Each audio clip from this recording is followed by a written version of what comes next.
지난 주일에 이어서 계속해서 창세기 19장의 소돔의 멸망에 대해서 말씀을 나누고 있습니다. 지난 주일에는 타락한 세상을 사는 성도라는 제목으로 말씀을 살펴보았습니다. 이 말세가 점점 더 가까워져 갈수록 이 세상은 더욱더 타락해 가고 있습니다. 타락의 극치에 있는 그 소돔성에 살고 있던 롯을 통해서 오늘날 성도가 어떻게 살아가야 할 것인지 그것을 우리가 배웠습니다. 소돔성과 같이 타락한 이 세상을 살아가는 우리는 이 사람을 소중하게 여겨야 하고 가정을 소중히 여겨야 한다고 했습니다. 그리고 또 하나님의 말씀을 소중히 여겨야 한다고 말씀을 드렸습니다. 오늘은 소돔성을 탈출한 이 롯의 가족의 이야기를 볼 때에 그들이 소돔성에 얼마나 많은 미련을 가지고 있었으며 그 성의 영향력을 끊지 못하고 있는가를 알 수가 있습니다. 이스라엘 백성들이 출애굽을 할 때도 역시 크게 다르지 않았습니다. 이집트를 탈출하면서 그때부터 시작해서 광야 곳곳에서 하나님은 이스라엘 백성들을 위해서 많은 기적들을 보여주셨습니다. 그런 엄청난 기적들을 경험하고 이집트를 그들은 탈출했던 것입니다. 그리고 광야에서도 하나님은 날마다 만나와 메추라기를 보내주셨습니다. 그리고 놀라운 기적들을 광야에서도 보여주셨습니다.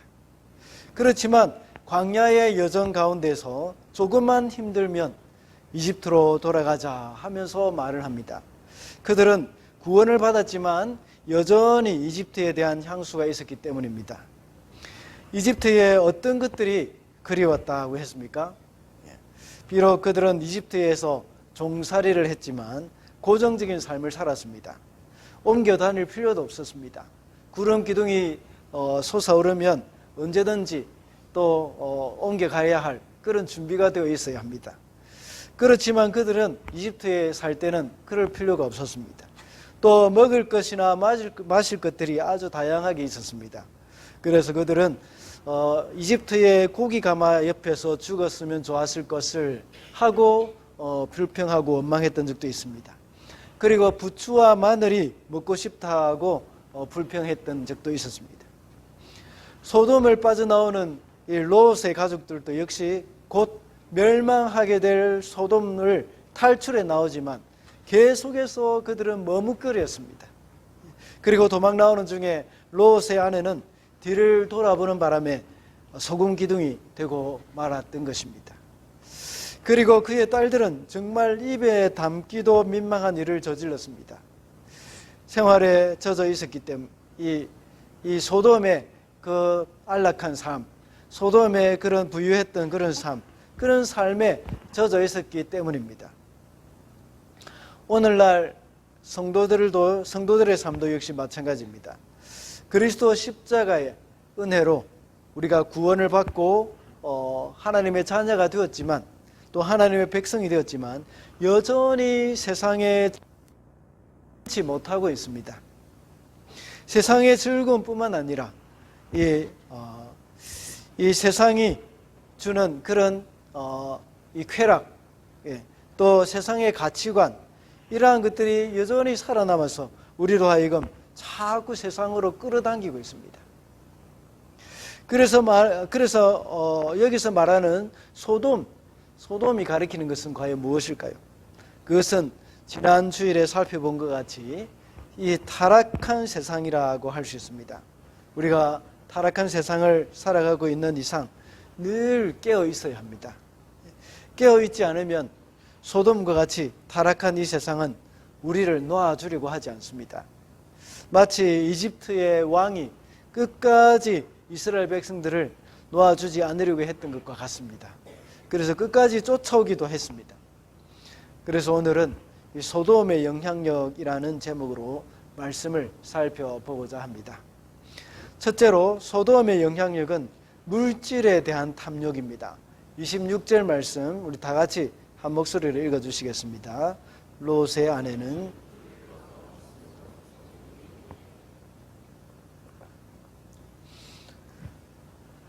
오늘 본문을 읽어보면 천사들은 굉장히 다급한 듯이 보입니다. 그러나 롯은 전혀 그렇지 않습니다. 오히려 꿈을 그리면서 시간을 자꾸 지체시킵니다. 그래서 천사들은 롯과 그의 가족들의 손을 이끌고 소돔성을 빠져나옵니다. 그러면서 경고를 했습니다. 뒤를 돌아보거나 들에 머물지 말고 산으로 가라는 것입니다. 그렇게 하지 않으면 죽을 것이라고 했습니다. 그러나 롯의 처는 뒤를 돌아보지 말라는 천사의 말을 듣지 않고 이 뒤를 돌아보았으므로 소금 기둥이 되었다고 말씀하고 있습니다. 오늘 제가 사진을 하나 준비했는데 이 사진은 실제로 사해 근처에 있는 높은 바위산 위에 솟아있는 이 돌입니다. 이곳 주민들은 이것이 바로 소금 기둥이 된 롯의 아내라고 말을 합니다. 여기서 우리는 조금 의문이 듭니다. 도대체 천사는 왜 롯의 가족들에게 뒤를 돌아보지 말라고 했을까요? 뒤를 돌아보는 것이 무엇이 그토록 잘못한 일이기 때문에, 잘못된 일이기에 롯의 처에게 이런 소금 기둥이 되는 그런 가혹한 일이 벌어졌을까요? 정말 저 같은 사람도, 저 같아도 뒤를 돌아보았을 것 같아요. 소돔이 멸망하는 이 광경, 소리가 나고 불이 떨어지고 하는 그 광경이 있는데 어떻게 궁금하지 않겠습니까? 궁금해서 뒤를 돌아볼 수도 있습니다. 그러나 롯의 가족들이 이 머뭇거리는 것을 보고 천사들은 알았습니다. 그들은 눈치를 챘습니다. 이들이 소돔에 대해서 그토록 미련을 가지고 있다는 것을 알게 된 것입니다. 그래서 뒤를 돌아보지 말라는 것은 그것에 대한 미련을 끊어버리라는 것입니다. 그러나 롯의 처는 그 미련을 끊지 못했습니다. 누가복음 17장 31절부터 32절의 말씀을 보면 우리가 짐작을 할 수가 있습니다. 31절과 32절을 제가 읽어보겠습니다. 그날에 지붕 위에 있는 사람은 자기 물건들이 집 안에 있더라도 그것들을 꺼내려고 내려가지 말아라. 또한 들에 있는 사람도 집으로 돌아가지 말아라. 롯의 아내를 기억하여라. 누가복음의 본문은 그리스도의 재림의 때가 이르렀기 때문에 세상의 재물이나 또 이 세상에 속한 것들에 대한 자신의 집착, 이것을 버리라는 말씀입니다. 이렇게 하면서 롯의 처를 기억하라 하는 그런 말씀을 하고 있습니다. 이렇게 예수님께서 롯의 아내가 뒤를 돌아보고 돌기둥이 된 이유에 대해서 명확하게 설명을 해주고 있는 것입니다. 이것은 바로 물질에 대한 탐욕으로 인해서 망하게 되었다는 것입니다. 이것이 바로 소돔의 영향력입니다. 타락한 이 세상은 마지막 순간까지도 우리를 붙들고 소돔과 같은 이 타락한 세상을 탈출하지 못하게 붙들고 있습니다. 그래서 롯의 처는 소돔성이 주는 물질에 대한 탐욕, 물질에 대한 부요함, 여기에 이 달콤함에 빠져서 결국은 망하게 된 것입니다. 여기서 우리는 명심해야 할 것은 세상에서 우리가 아무리 돈을 많이 모으고 황금 보석을 모은다고 하더라도 이 세상이 끝날 때 다 불타 없어진다는 겁니다. 우리가 이 세상을 떠날 때도 역시 이거 다 놔두고 떠날 수밖에 없다는 것입니다. 여러분의 삶의 기초가 어디에 세워져 있는지 잘 생각해 봐야 합니다. 여러분의 삶의 기초가 재물이나 이 세상의 것에 있지 아니한 영원한 것에 있는지 그것을 우리가 점검을 해야 합니다. 만약 우리의 삶의 기초가 영원한 것에 있어서 그것을 위해서 살아갈 때 이 세상이 불타 없어질 때에도 역시 영원한 것과 함께 우리는 남아 있을 수가 있는 겁니다. 그러나 만약 우리가 이 땅에 타서 없어질 것에 대해서 거기에 기초를 두고 그것을 위해 살아간다면 하나님이 그것을 버리실 때에 우리도 함께 버림을 당한다는 사실 우리는 잊어서는 안 되겠습니다.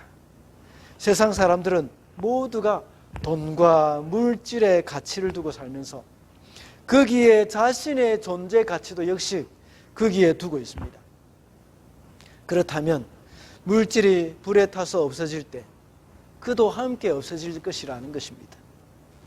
그러므로 우리는 소돔의 영향력이라고 할 수 있는 이 세상의 물질에 대한 그 탐욕, 이것을 제거해야 합니다. 그리고 아브라함의 삶의 방식은 아브라함의 삶의 방식, 롯의 삶의 방식이 아닌 아브라함의 삶의 방식을 우리는 선택해야 합니다. 우리가 몇 달 전에 이미 살펴본 적이 있습니다. 창세기 14장에서 메소포타미아 그 지역의 그들라오메일은 이 소돔성을 비롯하여서 여러 사해 연안에 있는 많은 성들을 치고 사람들을 포로로 잡아갔습니다. 그때 아브라함은 자신의 조카 롯도 함께 잡혀갔다는 소식을 들었습니다. 그래서 자신의 집에서 기른 그 종 318명을 데리고 그들라오멜 연합군을 쫓아가서 물리치고 포로들을 도로 찾아왔습니다. 그리고 자기가 찾아온 모든 이제 포로들과 그리고 전리품들 이런 것들을 다 돌려줬습니다. 포로로 잡혀갔던 그 사람들이 빼앗겼던 것, 또 소돔과 고모라와 그 주위에 있었던 다른 성들로부터 성들에 있는 사람들이 다 빼앗겼던 그 재물들을 다시 다 돌려줬습니다. 이때에 소돔 왕이 말합니다. 그 포로들은 다 사람들은 나에게 돌려주고 이 재물들 물건들을 다 너희가 취하라 하고 아브라함에게 말을 했을 때에 아브라함은 그들이 그 종들이 먹었던 것 그거 식량만 우리가 가지고 다 너희가 가져가거라 하고 말했습니다. 그러면서 내가 아브라함을 치북해 하였다는 말을 내가 듣지 않겠다 하는 그런 말을 합니다. 그는 오직 하나님의 은혜로 살아가는 사람이었습니다. 그에게는 세상이 불탈 때 함께 타서 없어지는 재물에 대한 탐욕이 전혀 없었습니다. 그래서 하나님께 10분의 1을 드리면서 하나님께 영광을 돌리는 그러한 영원한 것이 그의 삶의 기초가 되었다 하는 것입니다.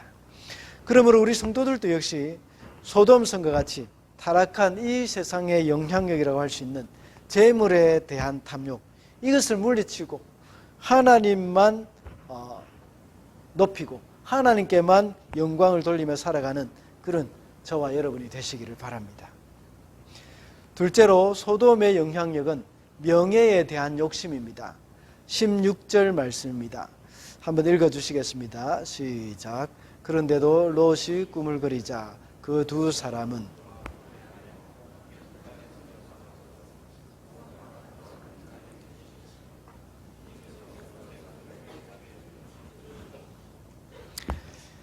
롯도 역시 굉장히 꿈을 그렸다고 했습니다.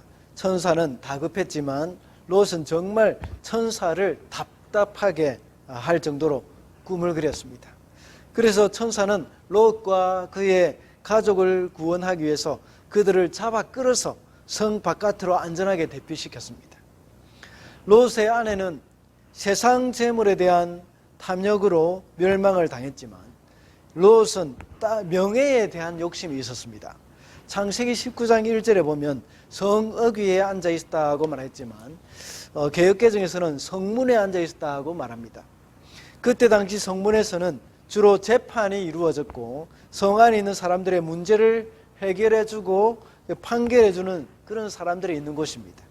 그래서 누구든지 문제가 있으면 거기로 가면 분쟁이 해결되고 문제 해결을 받을 수 있는 곳, 그것이 바로 성문이었습니다.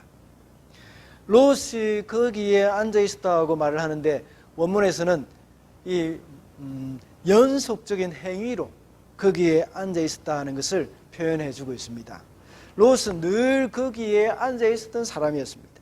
그 말은 롯이 성에 앉아 있으면서 거기서 어떤 문제를 가지고 오는 사람들의 문제를 해결해 주고 있었다는 것입니다. 이 말에서 우리가 알 수 있는 것은 그가 이미 이 성의 지도자의 위치에 있었던 사람이라는 것을 알 수가 있습니다. 그는 외부인이었지만 이 소돔성 사람에게 어느 정도 인정을 받는 그런 사람이었다는 것을 여기서 말해주는 것입니다. 어떤 학자들은 추측하기를 창세기 14장에서 소돔성 사람들을 구해준 아브라함의 조카였기 때문에 삼촌에 대한 신뢰가 컸기 때문에 조카 롯을 사람들이 인정해주고 또 지도자 중에 한 사람으로 세웠을 것이라고 말하는 사람도 있습니다. 어쨌든 롯은 이방인으로서 소돔 땅에 들어와서 제법 성공한 사람이라고 볼 수 있습니다. 권력과 명예도 있었습니다. 그런데 이제 소돔성이 망하고 이제 그가 소돔성을 떠나고 나면 지금까지 쌓아 올린 모든 것이 무너지고 맙니다. 세상의 명예도 역시 모두 이런 불타 없어지는 것입니다. 세상의 명예욕은 누구에게나 다 있습니다. 사람들에게 인정받고 싶어하고 그것을 통해서 자신의 가치를 인정받고 싶어합니다. 그래서 자신의 이름이 드러나기를 참 많이 원합니다. 사람들이 자신의 이름을 거론해 주기를 원합니다. 그러나 이런 것은 모두가 다 소돔의 영향력입니다. 우리는 주님이 나를 알아주기를 원하는 마음이 있어야 합니다. 우리 사람이 나를 알아주는 것이 아니라 주님이 나를 알아주는 마음, 이것이 우리에게는 있어야 한다는 겁니다. 아무도 나를 인정해 주지 않고 알아주지 않는다 하더라도 주님이 알아주시면 그것으로 만족해야 한다는 것입니다. 여기서 우리는 또다시 아브라함의 삶의 방식을 생각하게 됩니다. 그돌라오멜의 연합군을 물리치고 가나안에 들어왔을 때에 아브라함은 가나안의 영웅이 되었습니다. 많은 가나안 사람들은 자신을 포로로부터 구출해 준 그 아브라함을 존경하고 사랑했을 것입니다. 또한 포로에서 구출해 주실 뿐만 아니라 또한 자기의 재물까지도 아브라함이 다 가져가도 아무도 말을 할 수 없는 그것인데 재물까지도 다 돌려줬습니다. 얼마나 아브라함에 대해서 존경하고 사랑했겠습니까? 만약 아브라함이 마음만 먹으면 그들 위에 군림하면서 권력을 잡고 살 수 있었을 것입니다. 그러나 그는 또다시 조용히 헤브론으로 올라갔습니다. 아브라함이 살았던 헤브론, 그 헤브론이라는 말의 의미가 무엇일까요? 그것은 연합이라는 의미입니다. 창세기 14장에서 연합군과 싸워서 전쟁에서 승리한 아브라함은 세상 사람들이 주는 명예와 권력을 가지고 그들과 함께 살기보다는 조용히 하나님과의 그 연합을 원했던 겁니다. 비록 그는 외로운 이방인의 모습으로 되돌아오긴 했지만 헤브론에서 하나님과의 연합하는 삶, 그것을 그는 선택했던 것입니다. 천사가 롯에게 도망하라고 한 산이 헤브론 산인지는 알 수 없습니다. 사실 이런 상황에서 롯은 차라리 삼촌이 있는 헤브론으로 갔으면 얼마나 좋았겠습니까? 그런데 롯이 도망한 소알이라는 땅은 이 본래 이름이 베라입니다. 베라의 뜻은 삼키다라는 뜻도 있고 또 멸망이라는 의미도 있습니다. 우리가 밤 이렇게 할 때에 먹는 밤이라는 뜻도 있고 캄캄한 밤이라는 뜻도 있는 것처럼 이렇게 두 가지 뜻이 있다는 겁니다. 천사가 롯에게 산으로 도망하라고 했는데 롯은 다시 하나님께 구하여서 베라라는 이름이 있는 그런 이름의 작은 성으로 갔습니다. 그래서 나중에는 이 베라라는 이름이 작다는 의미로 소알이라는 이름으로 바뀌었습니다. 결국 롯은 자기 삼촌 아브라함과는 다른 길을 갔습니다. 그는 하나님과의 연합이 있는 헤브론을 택하기보다 자신을 삼켜버리고 멸망하게 만드는 베라라는 이름의 소알로 들어갔던 것입니다. 우리는 역시 선택해야 할 일들이 참 많이 있습니다. 그럴 때 우리는 하나님과의 연합이 있는 헤브론의 삶을 선택해야 한다는 겁니다. 우리는 선택해야 할 때에 때로는 직장을 선택할 때에 이 돈을 많이 주는 곳을 선택할 것이냐, 아니면 주의를 잘 지킬 수 있는 곳을 선택할 것이냐, 또 편안하게 일을 할 수 있는 곳으로 선택할 것이냐, 아니면 하나님을 잘 섬길 수 있는 곳으로 선택할 것이냐 하는 이런 것을 우리는 생각해야 합니다.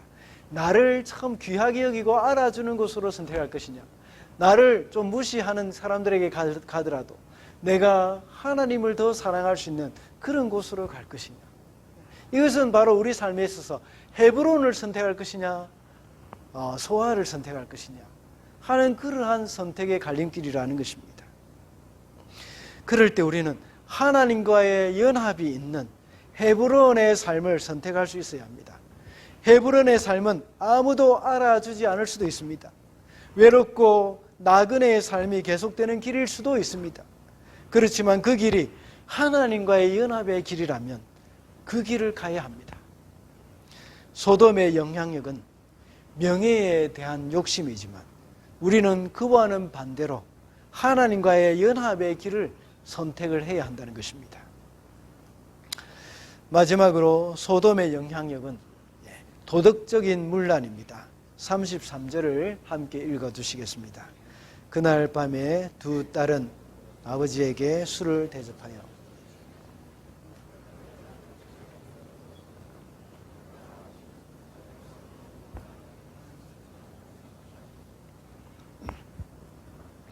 오늘 본문에서는 정말 읽기조차 참 곤란한 사건이 기록되어 있습니다. 그런데 그래도 읽어야 합니다. 제가 오늘 29절까지밖에 읽지 않은 이유가 제 아내는 저에게 물어봤습니다. 혹시 이런 낯뜨거운 사건 때문에 안 읽은 거예요? 하고 물어봤습니다. 그런데 이것도 우리는 꼭 읽어야 합니다. 처음에 천사가 롯에게 산으로 도망하라고 했습니다. 그러나 롯은 천사에게 다시 부탁을 합니다. 자기들이 그 산까지 못 가겠으니 저 작은 성으로 가게 해달라고 했던 겁니다. 천사는 롯의 요청을 허락해 주었습니다. 그래서 본래 멸하기로 했던 그 베라 소알성은 멸하지 않기로 하고 롯이 그 성으로 가도록 허락했습니다. 롯이 그 성에 도착하자 소돔은 멸망을 당한 것입니다.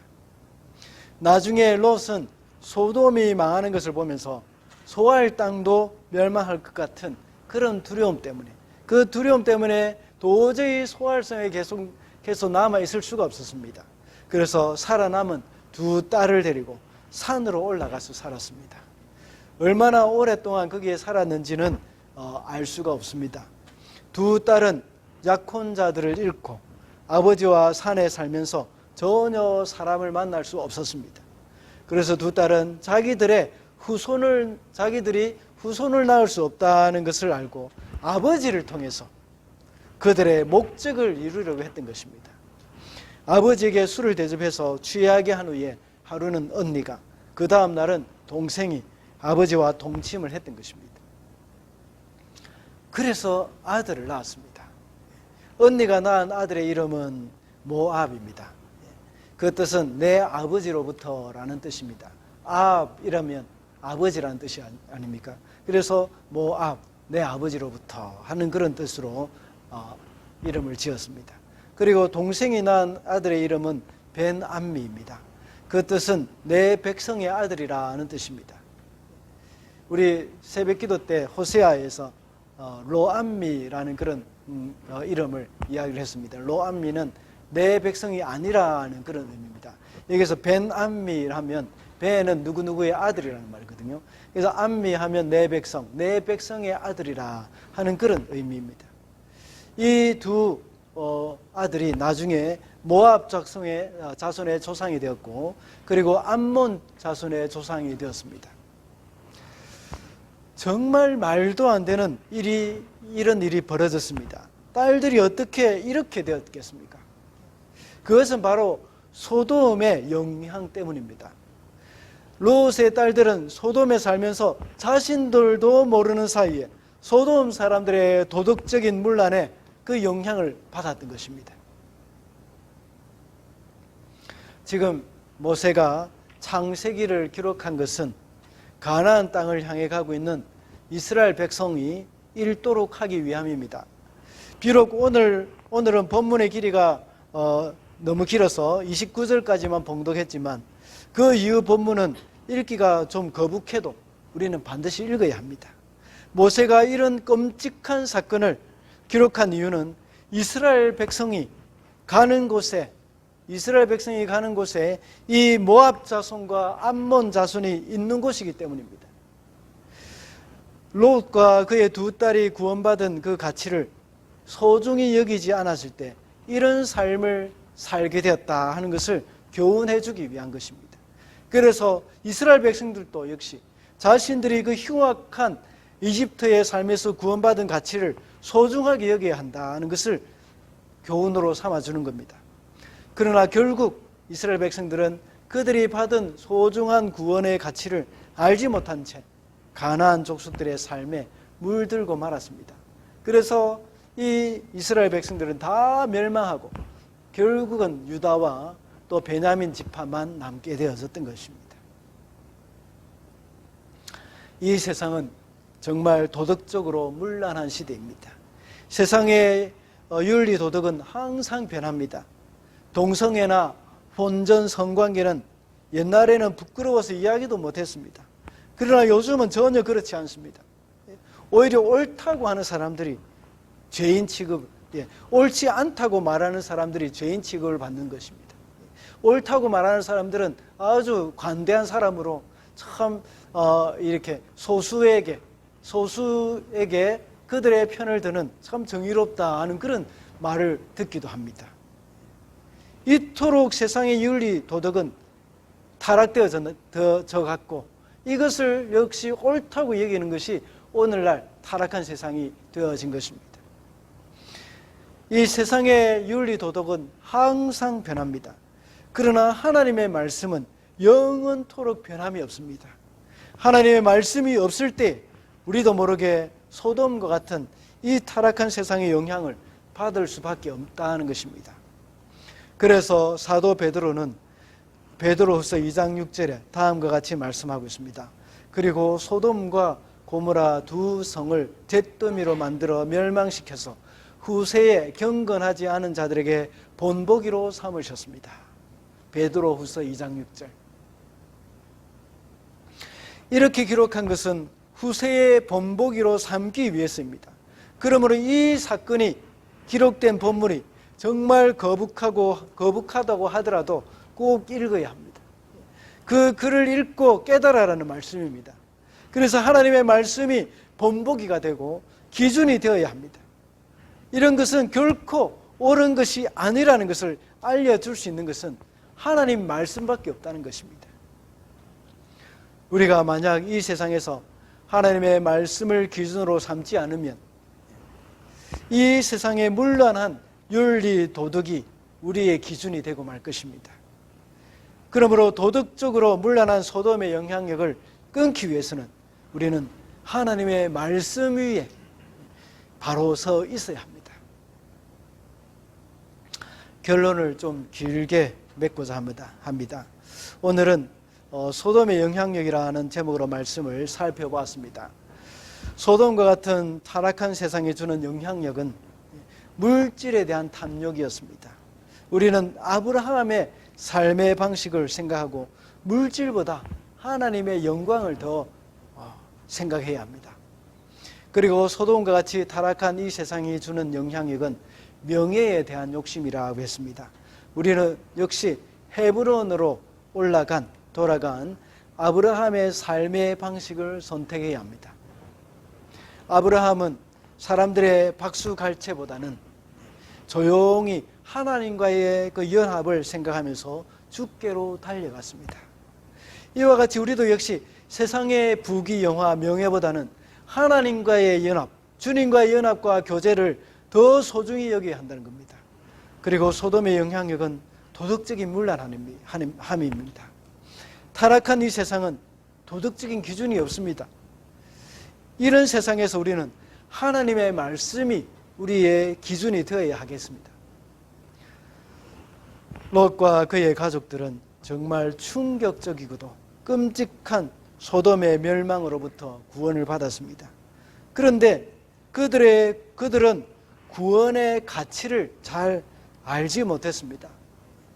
하나님의 구원의 은혜를 헛되이 받았다 하는 것입니다. 그리고 소돔과 같이 타락한 이 세상이 주는 영향력은 바로 명예에 대한 욕심이었습니다. 우리는 역시 헤브론으로 돌아간 그 아브라함을 생각하면서 우리가 이 세상 살아가면서 정말 그러한 삶을 선택해야 될 그런 필요가 있다는 겁니다. 우리가 만약 어떤 사건이나 위기에서 구원을 받았다면 더 이상 그 생명은 우리의 것이 아닙니다. 롯의 가족들이 그 소돔의 끔찍한 멸망 가운데서 구원을 받았다면 롯의 생명은 더 이상 롯의 것이 아니라는 것입니다. 우리는 이미 이 사건을 통해서 죽은 사람들이나 마찬가지입니다. 이 사건에 해당되는 것은 어떤 특별한 영적인 체험도 해당이 됩니다. 또는 수련회에서 받은 큰 은혜일 수도 있습니다. 그렇다면 우리는 그때로부터 시작해서 죽은 목숨입니다. 그것이 우리 개개인에게는 십자가의 사건일 수도 있습니다. 이스라엘 백성들, 출애굽한 이스라엘 백성들은 그때가 바로 이 유월절 사건이었던 것입니다. 그때 그들은 다 죽었습니다. 그래서 하나님께서는 이스라엘 백성들에게 너희 장자를 주님께 바쳐라고 말씀하시고, 또한 그럴 때마다 유월절 어린 양을 잡으라고 말씀하시는 겁니다. 그것이 바로 우리가 죽었다는 것을 상징적으로 보여주는 것입니다. 그때 일이 계기가 되어 우리는 십자가에서 죽은 사람이 된 것입니다. 이런 사람들은 이제 더 이상 옛날과 같은 삶을 살아서는 안 됩니다. 소돔의 영향력을 완전히 끊을 수 있는 방법은 죽는 수밖에 없습니다. 우리의 옛사람이 죽었다는 것입니다. 죄의 본성을 가진 우리의 옛자아는 소돔성이 멸망할 때 이미 함께 죽었다는 사실을 알아야 합니다. 그리고 이제는 새로운 사람이 되었습니다. 구원받은 사람으로서 새롭게 살아야 합니다. 그때 죽지 않은 옛자아는 비록 소돔에서 도망 나오긴 했지만 계속해서 끈질기게 우리를 따라다닐 것입니다. 그래서 롯의 딸들에게 한 것과 같이 산속으로까지 따라와서 그 영향력을 행사하게 될 것입니다. 우리의 옛자아는 언제 죽었습니까? 영원히 멸망당해야 하는 저와 여러분을 대신해서 주님이 십자가에서 돌아가셨을 때 그때 우리의 옛자아는 죽었습니다. 우리의 재물에 대한 탐욕이 주님과 함께 십자가에 못 박혀 죽었습니다. 그리고 우리 명예에 대한 욕심이 주님과 함께 십자가에 못 박혀 죽었고, 우리의 문란한 도덕성도 역시 십자가에 못 박혀 죽었습니다. 아브라함은 이미 그때 십자가를 경험했습니다.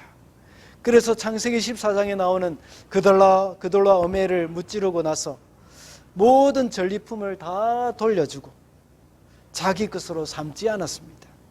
그리고 자기의 종 318명을 데리고 가서 연합군을 무찌르고 돌아온 아브라함을 향해 모든 사람들이 그를 부르면서 아브람 아브람 하고 환호할 때 조용히 그는 그 자리를 떠나 하나님과 연합한 자리 헤브론으로 올라갔던 것입니다.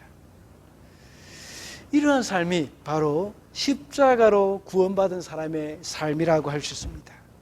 이제는 소돔의 영향력을 끊고 주님과 함께 십자가에 죽고 주님과 함께 새로운 삶으로 살아가는 저와 여러분이 되시기를 바랍니다.